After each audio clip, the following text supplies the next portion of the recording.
Good morning, everyone. And now we will proceed with the discussions about the other kinds of obligations as to rights and obligations of multiple parties. So in this case, debtors A, B, C, creditors D, E, F. The total amount of debt is 9,000 pesos. First question, ilan lahat ang debts sa senaryong to? Okay, total number of debts. So, kung titignan ninyo, 3 ang debtors, 3 ang creditors. So, si A may utang kay D, may utang siya kay E, may utang kay F. Si B may utang kay D, may utang kay E, may utang kay F. Si C may utang kay D, may utang kay E, may utang kay F. Ilan lahat ang utang dito sa senaryong to? The answer is 9.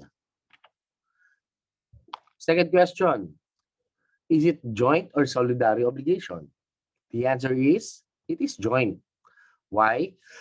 Kung walang nakasulat, it is always presumed that it is a joint obligation. Magkano ang utang na bawat isang debtor? Sinabi natin kanina, ang total number of debts ay 9. Okay? Magkano ang total amount of debts? 9,000. So, 9,000 divided by 9 is equal to 1,000 pesos each. So, para at least ma-add nyo lang, bird's eye view. Kung ano nga ba joint and solidary obligations. So, joint and solidary obligations. Doon muna tayo sa joint obligation. It is one in which each of the debtors is liable only for a proportionate part of the debt, and each creditor is entitled only to a proportionate part of the credit. So, dito sa joint obligation, kanya-kanya yung debtor. The debt of each debtor is independent or distinct with each other. So, words used to indicate joint obligations, tatandaan nyo itong mga words na to. Pag nakita nyo yung mga words na to, ibig sabihin, joint obligation siya. So, mancomunada simple, pro rata or pro rata, we promise to pay signed by 2 or more persons. So, napakahalaga doon sa last example, we promise to pay. Actually, ang material dyan ay yung pronoun, yung we. We denotes plurality, di ba? So, ibig sabihin, marami sila. Marami silang may utang. Tapos, ang nakasign pa doon sa baba ay 2 or more persons. Ibig sabihin, dalawa yung may utang or more. Di ba? Presumption.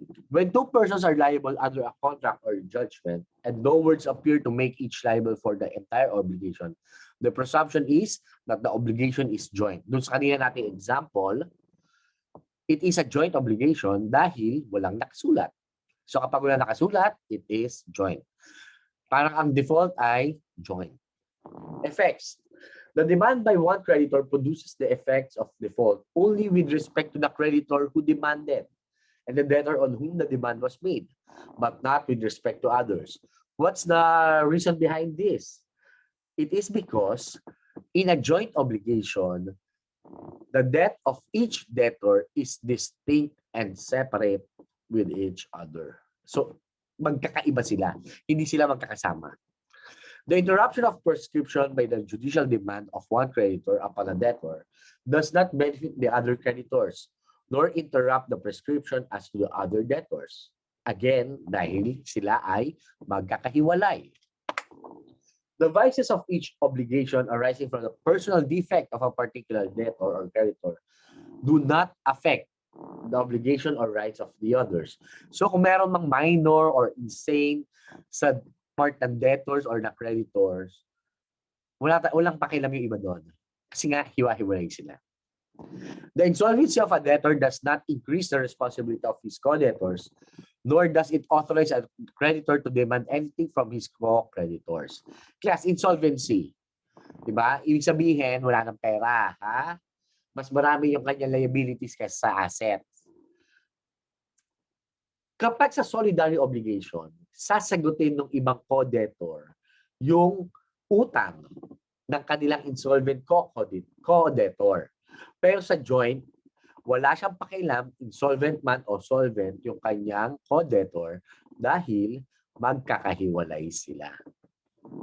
In the joint divisible obligation, the defense of res judicata is not extended from one debtor to another.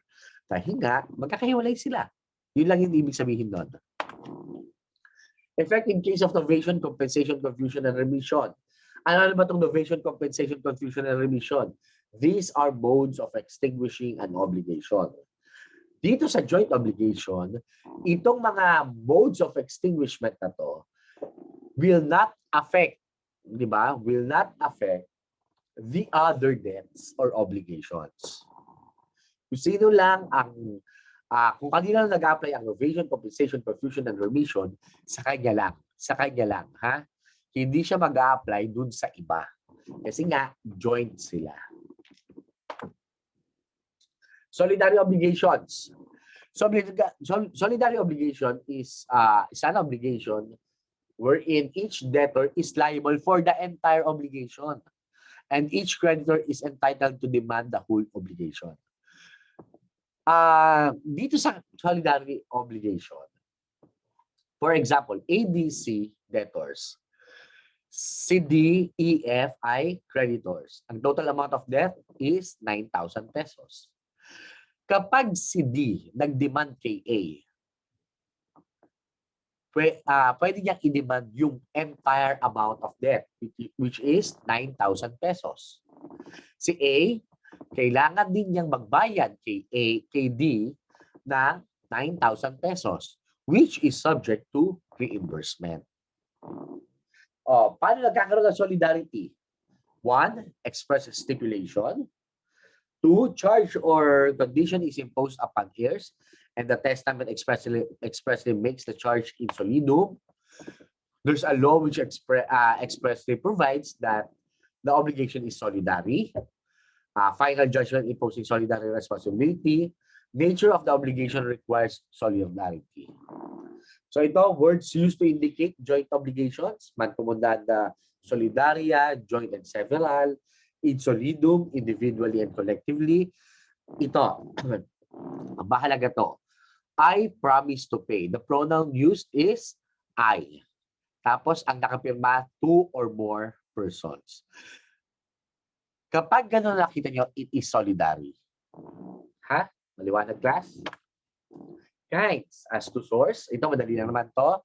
Legal, conventional, real. Legal, it is imposed by law. Conventional, by stipulations of the parties, and real, where solidarity is imposed by the obligation. It is the nature of the obligation. Parties bound, passive, it is solidarity on the part of the debtors. Diba? Its characteristics are plurality of debtors and unity of prestation. It is in the nature of mutual guarantee. So yung solidarity exists at the part of the debtors. Opposite niyan ay active, solidarity on the part of the creditors. Diba? Anong essential features niyan? It is mutual representation among the solidary creditors. So, para sila mga agents ng bawat isa. And mixed, diba? Solidarity, pareho. Part of the debtors, part of the creditors. As to uniformity, uniform, same stipulations and conditions, varied, where the parties are not subject to the same stipulations and conditions. So, in the case of Inchausti versus Yulo, Gregorio is subject to different stipulations, to different stipulations and conditions, as the extension of the period applied only to the portion of the debt related to the 3 favored siblings. Effects. Solidary creditor in relation to common debtor. Solidary creditor has the right to demand. Kasi nga, solidary siya. So, kailangan, he has the right to demand the entire amount. Di ba? Debtor may pay any of the solidary creditors, but if any of the solidary creditors makes a demand, payment should go to him. This is common sense. Bakit ka magbabayad sa hindi naman nagde-demand sa'yo? Ano ka naaasar? Siyempre magbabayad ka doon sa nag-demand sa'yo. Diba? Creditor may proceed against any one of the solidary debtors or some or all of them simultaneously. Payment made by one of the solidary debtors extinguishes the obligations, of course. Diba? Solidary sila. Solidary debtors, solidary creditors. Pag nagbayad yung debtor ng entire amount of debt, of course, na-extinguish ang obligation. At nagkakaroon siya ng right for reimbursement dun sa kanyang co-debtor. If two or more solidary debtors may offer to pay, the creditor may choose which offer to collect. Diba? Kanino niya gusto, basta may dalawang nag-offer to pay. Okay, novation, compensation, confusion, or remission of the debt made by any of the solidary creditors with any of the solidary debtors shall extinguish the obligation. This is exact opposite dun sa binanggit natin kanina sa joint obligation. So dito sa solidary obligation, those modes of extinguishing an obligation will extinguish the obligation. Diba? So solidary co-creditors, ano naman ang kanyang right ni solidary creditors sa kanyang co-creditors? Diba? Novation, compensation, confusion, or remission of the debt by any of the solidary creditors shall make him, kung sino man yung, for example, nag-remit, nag-compensate, etc., shall make him liable to the other for their share in the obligation. So siya lang ang magsasuffer nun.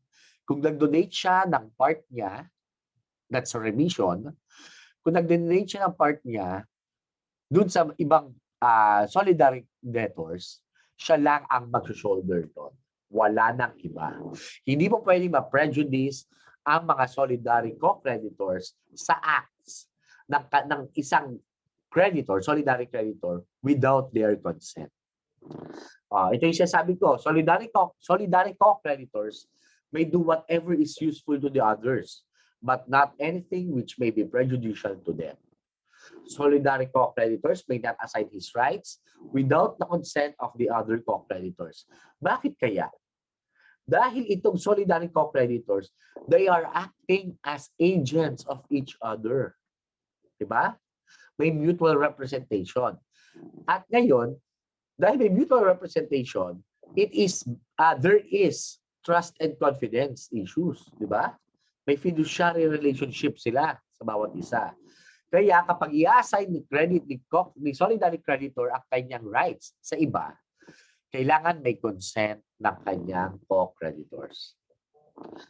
This is because each creditor represents the others, and the assignee may not have the confidence of the assignee. May not have the confidence of the assignee. For a while, ha?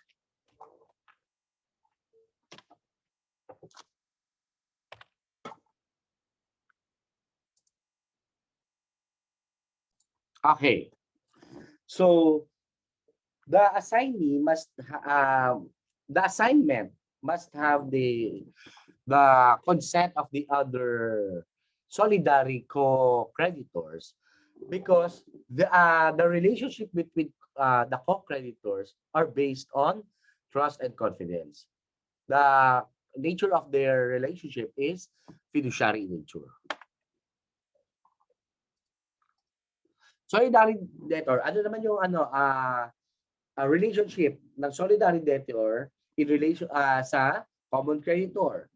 Solidary debtor has the obligation to perform, di ba? Kailangan niya i-perform yung obligation. Debtor may pay any of the solidary creditors, but if any of the solidary creditors makes a demand, payment should go to him. So kailangan niya magbayad kung sino ang nag-demand. Kung wala, kahit kanino pwede. Okay? If the thing has been lost with fault on any part of the solidary co-debtors, all shall be responsible to the creditor for the price and the payment of damages and interest, without prejudice to their action against the guilty debtor. So, ano lang naman to? Kung sino may kasalanan, syempre, sisingilin nila. Pero, kapag nag-demand na si creditor, lahat sila kailangan magbayad. or kung sino man yung nag-demand, kung sino man, kanino man binigay ang demand, yun ang dapat magbayad at may right siya to reimburse sa kanyang co-debtors at dun sa guilty debtor. So parang ang lalabas, inaabonohan niya kasi kailangan niya mag-abono. Ang kabalikan na lang dito, ang pag-aabono dito, mandatory. Kailangan niya mag-abono kasi solidary debtor siya. All co-debtors are also liable for the price and damages plus interest if the thing is lost through a fortuitous event after one of the solidary debtors has incurred in delay. Damay-damay ito. Ha? Damay-damay ito. However, they have the right to commence an action against the one who incurred in delay. Novation, compensation, confusion, or remission of the debt made by any of the solidary creditors with any of the solidary debtors shall extinguish the obligation. Ito, class, remember, it must be with the consent of the co-creditors. Lahat dapat. Solidary co-debtors, ano naman yung relationship nila sa bawat isa? The debtor who made the payment may claim from his co-debtors only the share which corresponds to each. There's a right for reimbursement with the interest for the payment already made. Kailan demandable ang interest? If the payment is made after the debt is due. Pero kapag before, walang interest. When one of the solidary debtors is insolvent and cannot reimburse his share to the debtor who paid the obligation,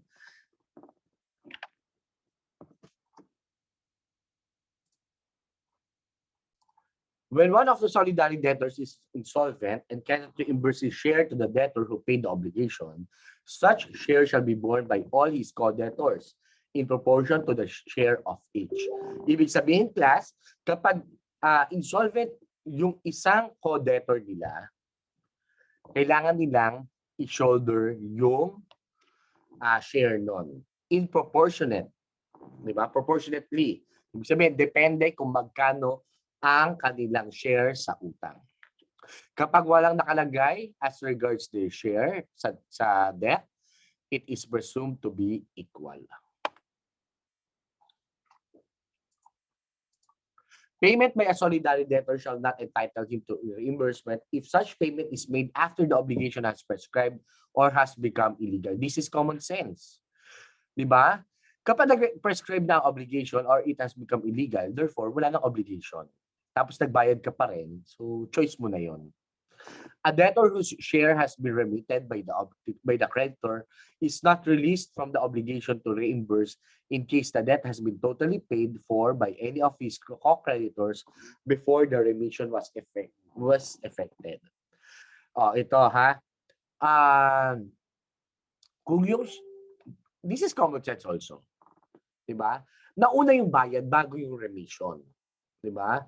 So, wala nang nire-remit kasi nabayaran na eh. 'Di ba? So wala nang nire-remit actually, nabayaran na. So, ano pang nire-remit? Wala na.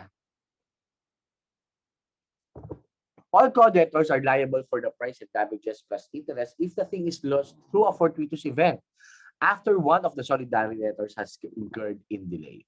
Katulad din na sabi natin kanina, di ba? Pag may na-delay na isa, damay-damay sila. However, that is any of the co-debtors may file an action against the guilty co-debtor. Defenses available to a solidary debtor against the creditor. Types, those derived from the nature of the obligation. A total defense, it aims to weaken or destroy the vinculum juris existing between creditor and debtor. Example, non-existence of the obligation because of illicit cause or object.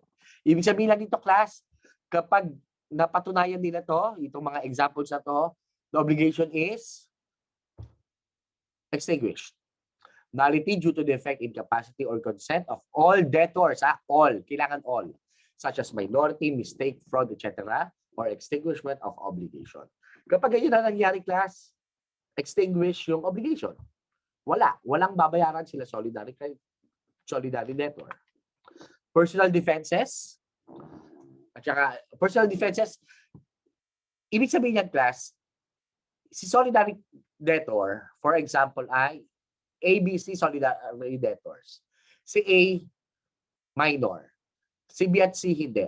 So, may personal defense si A na yung minority. It will not affect the obligation of B and C. Yun lang yun. Defenses pertaining to his share. They may be either total or partial defense. Total, insanity will serve as complete exemption of the defendant from liability. Partial, if the personal defense takes the form of special terms or conditions affecting his part of the obligation, he may utilize them only with respect to his part, but he may still be sued as he is solidarily liable. So, total defense ang insanity. So, that's a personal defense. Those personally belonging to the other co-debtors. The debtor who is sued may set up defenses which are personal to the other solidary debtors. Although hindi siya yung involved dun sa defect na yon, pwede niyang i-invoke yon para bumaba yung share na babayaran niya. For example, sa kanya nag-demand ang isa sa mga co-creditors, di ba? Isa sa mga solidary creditors. Pwede sabihin na, imbis na 120,000 na babayaran ko, 90,000 na lang. Bakit? Kasi ito, insane to eh. Diba? Pwede niyang i-set up yung kanyang defense na yon. Note, this defense only refers to the share of his co-debtor to whom the personal defense belongs. Diba? Joint indivisible obligations. Concept. Joint indivisible obligation, an obligation where there are several debtors or creditors, but the prestation is indivisible. For example, there are solidary creditors, solidary debtors. Ang object ay Toyota Innova. The obligation here is joint unless solidarity has been stipulated. So may debtors, creditors, Toyota Innova. Toyota Innova is indivisible obligation. Indivisible yan, prestation na yan. Diba? So, paano mangyayari yung gano'n? Paano magbabayaran yon? So, kapag kunwari, A, B, C, they are joint debtors. Ang creditor nila ay si D. Ang object of prestation ay delivery of a Toyota Innova. Paano kapag kunyari si A ayaw mag-comply? Hindi naman po pwedeng hati-hati yung Toyota Innova. Diba? So, gagawin dyan, yung Toyota Innova na yan will be converted into a sum of money para maging divisible. Tapos, kung ano yung share, so i-divide sa 3, yung share ni B and C, ibibigay kay creditor. Si debtor, si A, na joint debtor, siya ngayon ang hahabulin ni D para doon sa kakulangan.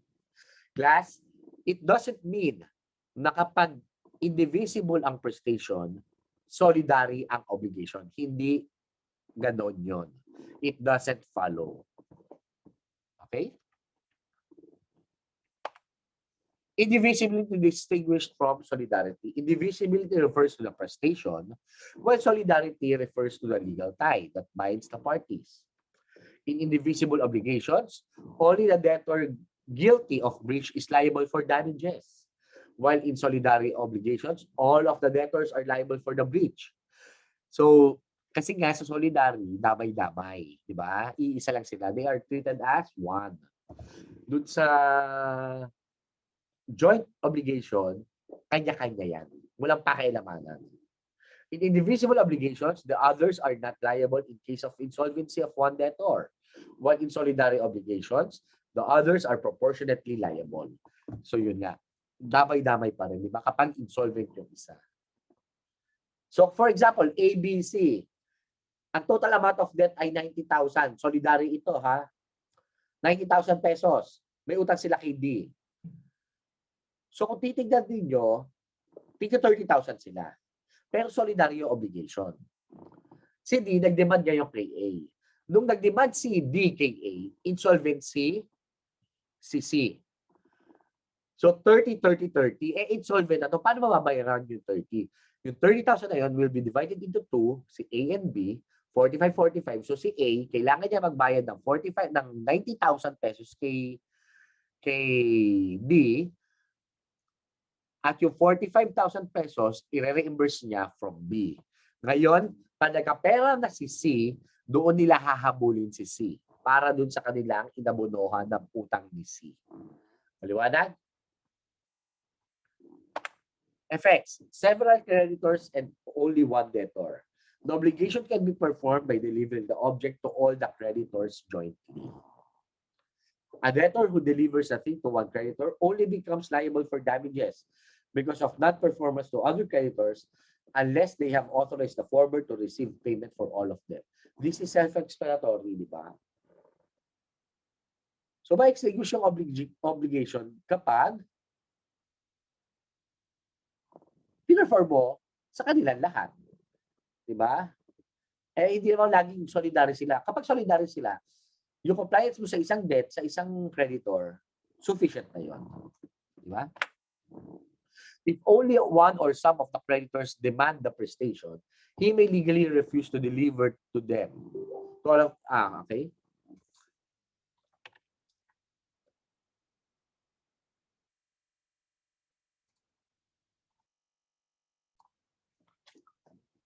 He may legally refuse to deliver to them. He can insist that all the others together receive the thing.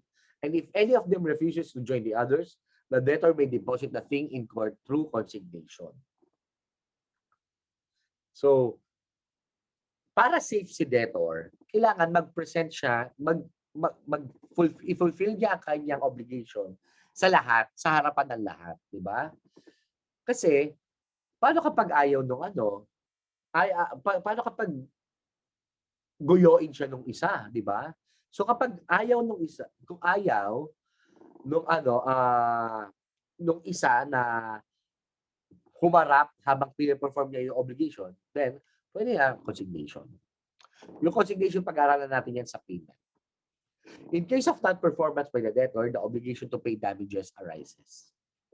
With respect to the damages, the prestation becomes divisible and each creditor can recover separately his proportionate share. This is self-explanatory. Several debtors, maraming debtors and one or more creditors. The indivisible obligation can be performed only if the debtors act together. For example, sa Toyota Innova, madideliver nyo yan kung lahat kayo mag-share. If any of the debtors is not willing to perform, the prestation is converted into an indemnification for damages. Ayun siya sabi kong sum of money. Once so converted, the creditors can sue the debtors separately for their respective shares. The debtors who have been ready to fulfill their undertaking shall not contribute to the indemnity beyond the corresponding portion of the price of the thing or of the value of the service in which the obligation consists. Bakit ka magbabayad ng indemnity? Gusto mo namang ba't ka magbabayad ng damages? Gusto mo namang i-fulfill yung obligation, di ba? So, yung share mo lang ang ibibigay mo. Pag nabigyan mo ng share mo nun, wala ka ng obligation. So, tingnan natin itong example na to, ha? Si debtors, A, B, C, D. Sila yung debtors. Creditors, E, F, G. Ang total amount of debt is 120,000 pesos. Ang nature ng kanilang obligation ay solidary. So, sila ay solidary debtors, solidary creditors. Si F, ni-remit niya yung debt ni C.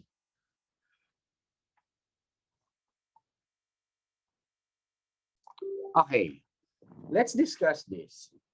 Ulitin natin. A, B, C, D, debtors. Creditors, E, F, G. The total amount of debt is 120,000. The nature of the obligation is solidary. So they are solidary debtors and creditors of each other.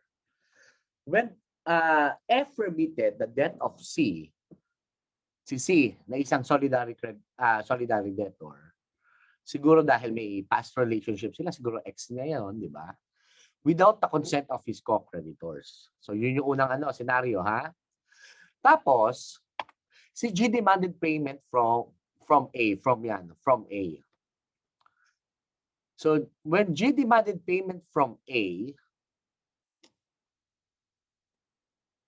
si D ay insolvent. Questions. How much can G demand from A? Magkano raw ang pwedeng i-demand ni G kay A? Kasi kay A siya nag-demand. So ano yung rule natin doon? Kung sino na nag-demand, doon magbabayad. Diba? First question, magkano ang pupwede? Magkano muna yung utang ng bawat isang debtors? A, B, C, D. Diba? 120,000 divided by 4. So technically, at wala naman nakasabi kung magkano ang share ng bawat isa, sila ay may tigit 30,000 pesos na pagkakautang bawat isa. 30,000 yung share nila. 30,000 pesos. Ang problema ay ni-remit na ni F, yung share ni C sa utang. Diba? Excuse. Ni-remit na ni F yung share ni C sa utang. Ano mangyayari ngayon doon? So yung 120,000, mapaminus ng 30. So mawawala yung share ni C sa utang. So ang mangyayari ay, ang magkakautang ay si A, B, D. Ang problema naman ngayon, si D ay insolvent. So ano mangyayari naman sa utang ni D? Mawawala ba? The answer is no. Diba? Ang pinag-usapan natin, pag insolvent ang isang co-debtor, madidistribute yon sa iba niyang co-solidary debtors. So yung 30,000 na utang ni D, yung 30,000 na utang ni D, madidistribute yun dun sa iba niyang co-debtors. Question, kasama ba si C sa magsushoulder ng utang ni D? The answer is yes. Caudal yan. Nasa caudal yan. So paano ngayon ang bagong hatian? So, ang magiging hatian ngayon ay si A, 30,000 ha, plus magkano? 30,000 plus 10,000 pesos. Saan galing yung 10,000 pesos? Doon sa share niya, doon sa utang ni D. Si B, 30,000 pesos plus 10,000 pesos. Saan galing yung 10,000 pesos? Doon sa utang na yung share niya kay D. Si C, magkano ngayon? 10,000 pesos. Kasi 30,000 pesos siya, niremit na. So 10,000 pesos ang kanyang utang. Gets? So balikan natin yung question. How much can G demand from A? The answer is 90,000 pesos. Bakit 90,000 pesos? Si A may magbibigay ng 40,000 pesos. Si B magbibigay ng 40,000 pesos. Si C magbibigay ng 10,000 pesos. So ito yung dapat abonohan ni A. 90,000 pesos. Tapos, pagkabayad niya ng 90,000 pesos, he has the right to demand reimbursement from B, C. Tapos, kapag nagkapera na si D, pwede sila mag-reimburse si A, B, C kay D. Nung mga nung inabonohan nila dahil sa pagiging insolvent ni D. If A can reimburse from his co-debtors, how much can A reimburse? Ayun yung sinabi ko kanina, di ba? Si A magbabayad ng 90,000. Pagkatapos magbayad ng 90,000, so extinguish lang ang obligation. Si A ngayon, maniningil kay B, kay C. Ang sisingilin niya kay B ay 45,000 pesos, 40,000 pesos. Kay C, ang sisingilin niya ay 10,000 pesos. Si D, hindi niya sisingilin niya dahil insolvent nga eh. Pero pag nagkapera si D, maniningil si A, B, at C sa kanya. Yung mga inabonohan nila. How much can each creditor get from the amount demanded from A? Magkano ulit ang dinemand ni G kay A? The answer is 90,000, di ba? 90,000. So, paano hahatiin yung 90,000 doon kay E, F, G? Remember, class, ni-remit yung debt ni C, ni F, without the consent of his co-creditors. Dahil wala consent ng kanyang co-creditors, yung derived niyang utang ni C, siya lang ang magsasuffer. Okay? So 90,000 pesos, paano hahatiin yon? Okay?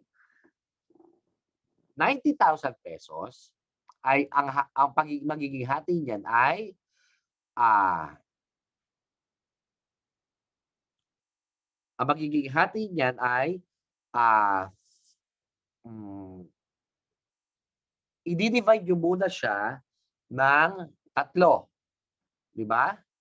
O sige, para hindi kayo malito. Hindi kayo malito. Itong 120 na to, itong 120,000 na to, i-divide din nyo into 3. The answer is 40,000 pesos each. Pero si F, niremit niya ng walang consent na kanyang co-creditor, yung utang ni C.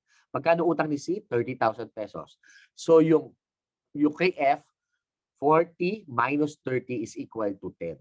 So ang magiging hatian niyan ay 40, 10, 40. Di ba? Madali lang, di ba? This is in solidary obligation. Sa joint obligation, walang pakialamanan ang utang. Wala silang pakialam kahit na deremit, kahit na insolvent, kahit na etc. Kahit insane, minor, wala kang pakialam dyan. Basta ang utang ko, yun lang. Yun lang ang babayaran ko. Liwanag? Okay. Let's proceed now. Divisible and indivisible obligations. Divisible obligations, ano ba yan? Divisible obligation, an obligation which is susceptible of partial performance. Okay? So, partial performance. Divisibility or indivisibility of the obligation refers to the performance of the prestation and not to the thing which is the object thereof. So, ang pinag-uusapan natin dito, class, ay yung performance of the prestation and not to the thing itself. The test in determining divisibility is the purpose of the obligation or the intention of the parties. The divisibility of the object does not mean that the obligation is divisible. For example, class,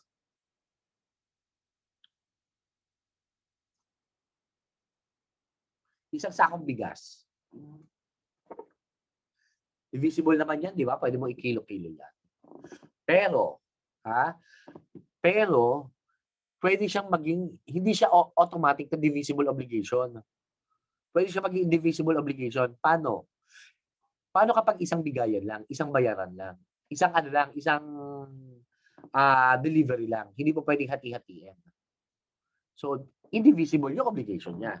Diba? Although, divisible yung object. So, ayan ang sinasabi niyan. Yes. Kinds of division, qualitative, based on quality, not quantity. Dividing inheritance of house and lot to one person and car to another person with both equivalent to the same value. Ano to?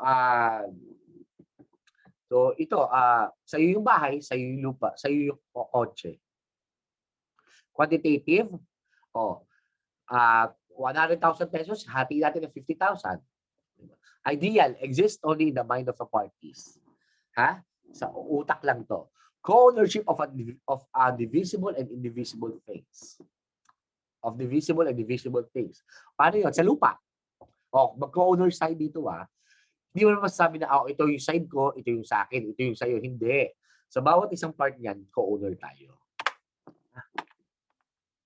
Effects. A debt shall not be understood to have been paid unless the thing or service in which the obligation consists have been completely delivered or rendered. In short, class, partial fulfillment is no fulfillment at all. Kailangan kompleto lagi. So partial performance will not produce the extinguishment of an obligation as a general rule. Ano exception yan? Kapag pumayag yung parties, isa sa mga exceptions yun. Pag-aralan natin yan sa payment. Indivisible obligations, concept. Indivisible obligation it is an obligation which is not capable of partial fulfillment. The indivisibility of the object carries with it the indivisibility of the obligation. Ito yan naman yung rule, ha? Pag indivisible na yung object, kailangan indivisible din yung obligation. So, ano pagkakaiba ng indivisible obligation sa solidary obligation? In indivisible obligations, only the debtor guilty of breach is liable for damages. Pag indivisible yung obligation. While in solidary obligations, all of the debtors are liable for the breach. In indivisible obligations, the others are not liable in case of insolvency of one debtor. Sa solidary debt obligation, kagaya na sabi natin kanina, damay-damay sa insolvency ng isa. Kinds, natural, where the nature of the object or prestation does not admit of division. Common sense to? Diba? Particular car. Malamang, di ba? Di ba pwedeng mag-deliver ka muna ng gulong, susunod yung bumper, susunod yung ilaw, etc.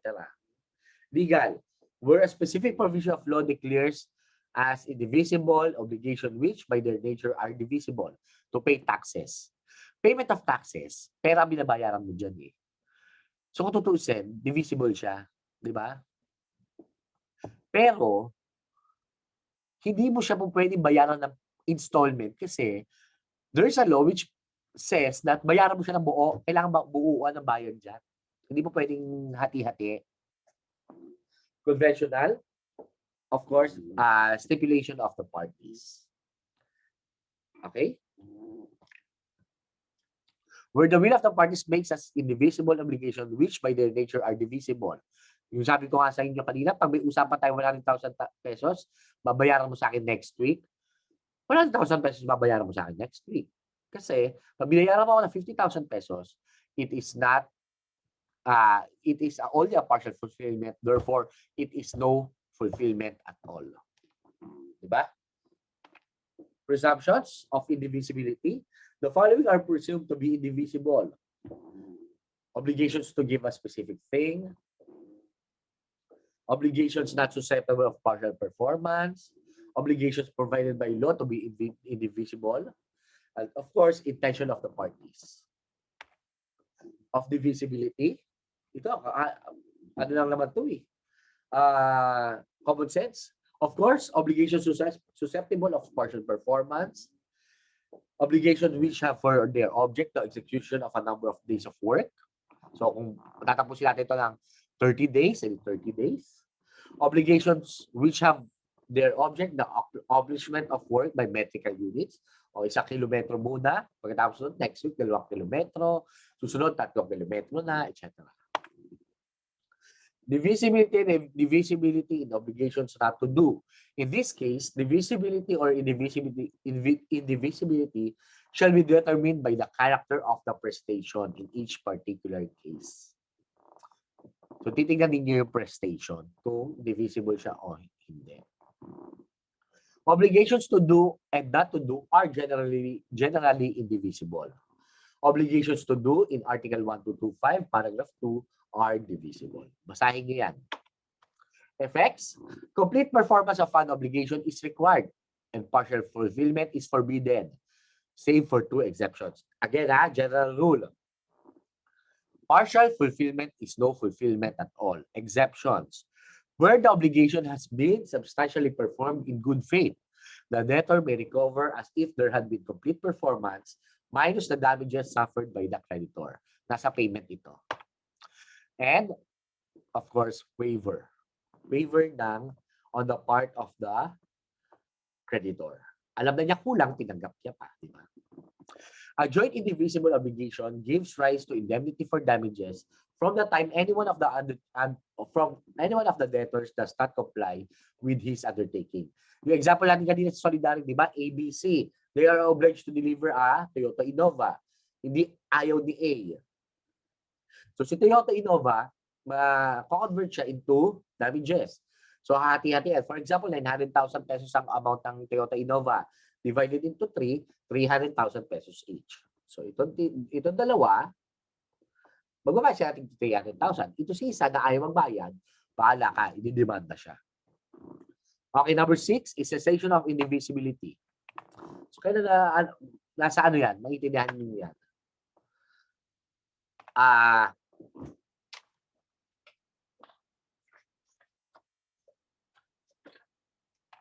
Obligations with the penal clause.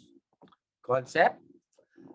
It is an obligation which contains an accessory undertaking to pay a previously stipulated indemnity. May nakalagay sa stipulation na kaparusahan in case of breach of the principal prestation intended primarily to induce its fulfillment. So bakit nilalagay yung penalty? Para mas magkaroon ng pangil, di ba? Mas matakot. Mas matakot si debtor na hindi tumupad sa usapan. So functions of penal clause to provide for liquidated damages. And ito yung sinasabi ko, to strengthen the coercive force of the obligation by the threat of greater liability in case of breach. Para for example, maliban kapag hindi ka tumupad sa usapan natin or may violation of any of the stipulations of this contract, you will pay additional 1 million pesos. The penalty stipulated should not be contrary to law, morals, good customs, public order, or public policy. Principal versus accessory obligation. Anong difference niya? Principal obligation, one which can stand by itself and does not depend for its validity and existence upon another obligation. Accessory obligation, one which is attached to a principal obligation and therefore cannot stand alone.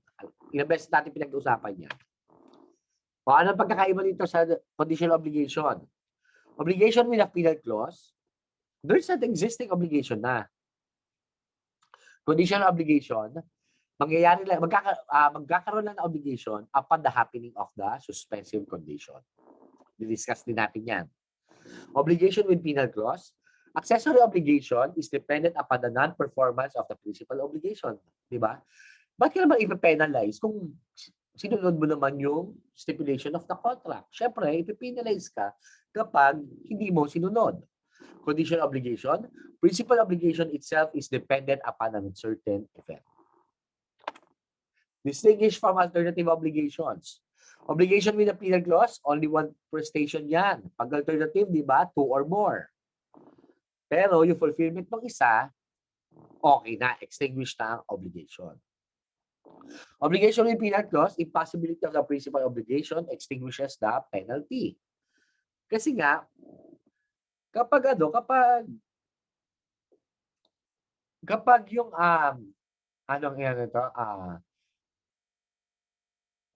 the nullity of the principal obligation carries with it the nullity of the penalty, of the accessory. Diba?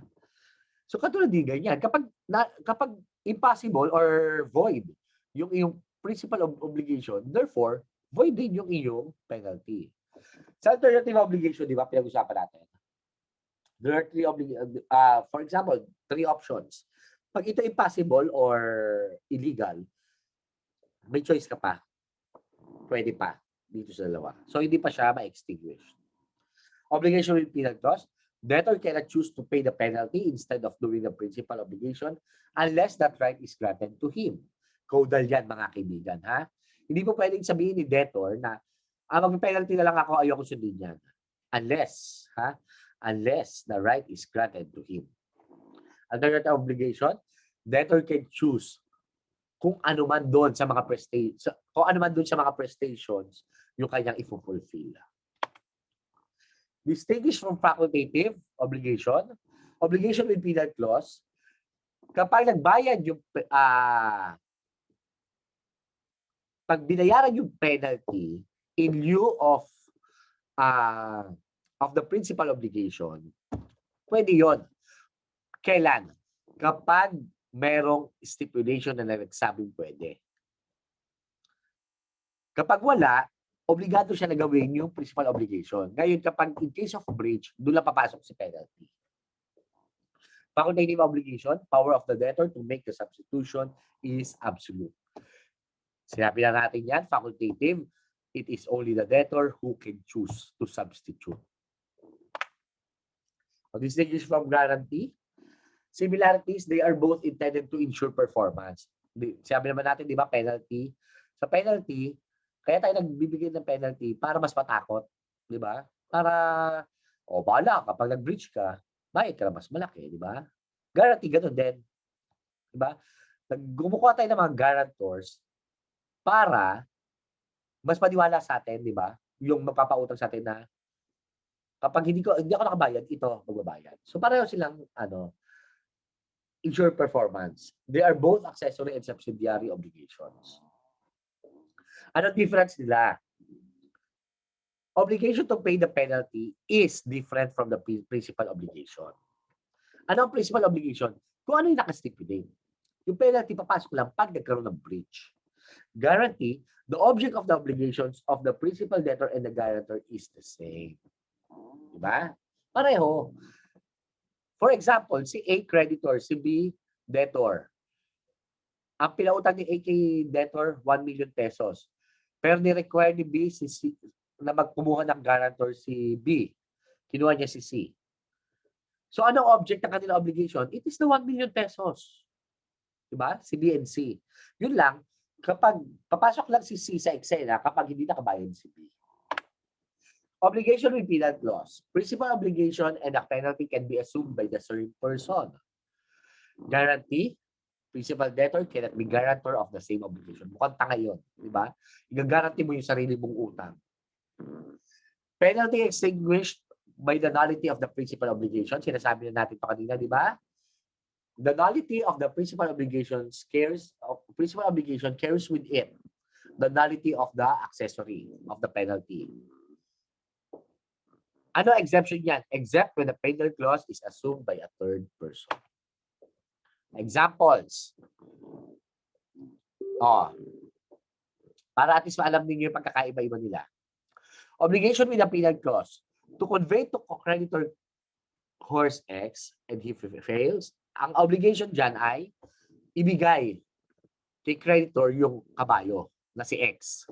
Pero kapag nagkaroon ng breach or hindi na ibigay ni debtor si X, yung kabayong si X, magbabayad siya kay creditor ng 100,000 pesos. Penal clause yun. Conditional obligation to pay 100,000 pesos if debtor fails to convey to creditor horse X. Yan, suspensive condition yan, di ba? Kasi darating lang yung obligation to convey to creditor the horse X if debtor will pay the amount of, if debtor will fail to pay the amount of 100,000 pesos. Paano naman siya naging alternative? Bibigay mo yung kabayo or magbabayad ka ng 100,000 pesos. Or yun, di ba? Alternative. Facultative. Bibigay ko itong kabayo na to, pero may choice ako to substitute it with payment of 100,000 pesos. So nakita niyo, play of words lang yan. Pero magbabago yung ibig sabihin. Kinds of penal clause as to effect, subsidiary, when only the penalty can be enforced. Complementary, when both the principal obligation and the penalty can be enforced.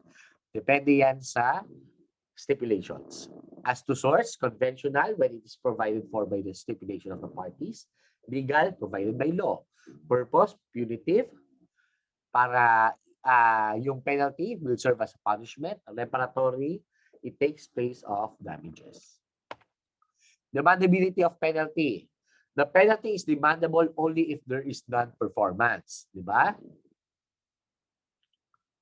So, yon. Kapag hindi mo ginawa, edi magpe-penalty ka. To avoid paying the penalty, the debtor has the burden of proving an excuse, either that the failure of the performance was due to force majeure or acts of the creditor himself. So the burden of proof lies to the one who asserts or the one who raised an excuse. In this case, the debtor. Creditor need not prove actual damages in order that penalty may be demanded. Bakit? Kasi usapan nyo na yan, di ba? Effects of penal clause. Substitute for indemnity for damages and payment of interest.